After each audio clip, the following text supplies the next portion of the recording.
Great. Now you're here to find out the third step of the Brainpower Unleashing system. Now, when we remove fear, we have to, no matter what, replace it with a new thought that energizes our entire brain. Now, let's look at an example. Let's say someone has a fear that they will never be hired again after they were laid off from their work.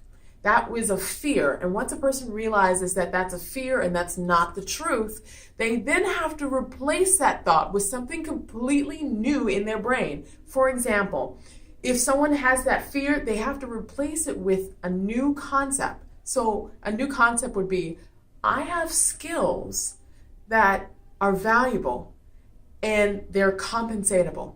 And I will find a way to be able to provide these skills and get paid for that. That new thought process then is helping the brain reshape. It's keeping the brain fear toxins from building up again, and it's creating new hormones in the brain that will allow the brain to be at ease. So your brain has the ability to reshape.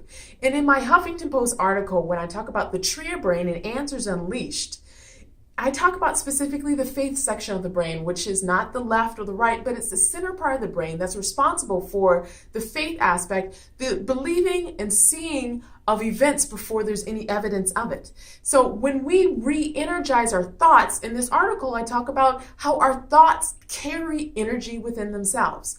So when we learn to master the thoughts that come into our brain after we remove fear, that allows us to then reshape our brain and repower it.